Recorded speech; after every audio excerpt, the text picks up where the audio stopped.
পরের প্রশ্ন, সোশ্যাল মিডিয়ায় তোমাকে নিয়ে হওয়া গসিপ, আলোচনা, সমালোচনা, ট্রল কিভাবে ম্যানেজ করো? এটা আমাকে অনেকেই জিজ্ঞেস করছে, কারণ আর তুই সবগুলো দিতে সবগুলো দিতে চাই। আমার তো প্রশ্ন আছে বাঁধন, ladies and gentlemen।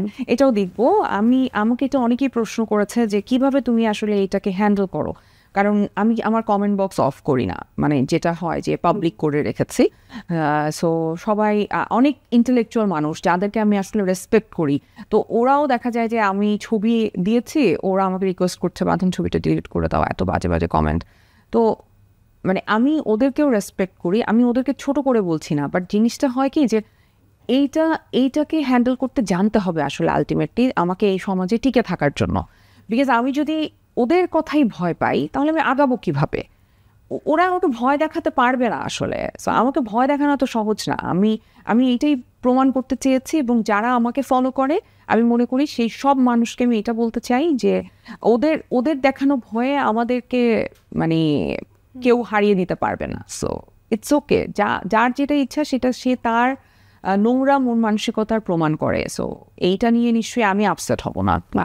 Single mother হিসেবে সন্তান লালন পালন কতটা চ্যালেঞ্জিং ছিল তোমার জন্য?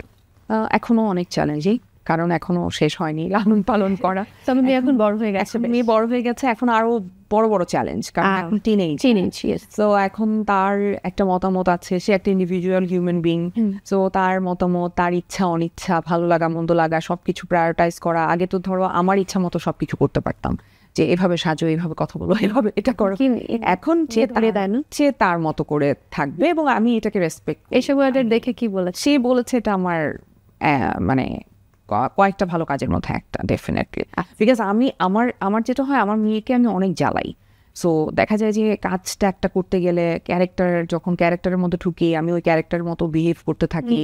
তারপরে আবার যখন কাজ রিলিজ হবে তার আগে টেনশন করতে থাকি, আমার বমি পেতে থাকে, সব কিছুই তো দেখে, সব হচ্ছে আমার মেয়ের উপর দিয়ে যায়। তো আমাকে বলেছে, তুমি আমাকে এত স্ট্রেস দিয়েছো এই সিনেমাটা নিয়ে, তুমি বলেছো এটা হয় না, ওইটা হয় না, এখন কি এটা তো খুবই ভালো কাজ হয়েছে। এবং ফার্স্টে ঈদের দিন তো আমাদের মাত্র মনে হয় 12 থেকে 15 জন অডিয়েন্স ছিল পুরো হলে। সো আমি তো বাসায় এসে ভীষণ কান্না করেছি। তো আমার মেয়ে আমাকে বলেছে, মা আজকে ঈদের দিন, তোমার বুঝতে হবে আজকে সবাই বিজি, সো পরে মানুষ আসবে। তো যখন আবার আসা শুরু করেছে অডিয়েন্স, তখন আবার আমাকে এসে বললো যে আচ্ছা তুমি তো আমার কথা শুনো না। হ্যাঁ, সো এখন ও আমার মা হয়ে যায়।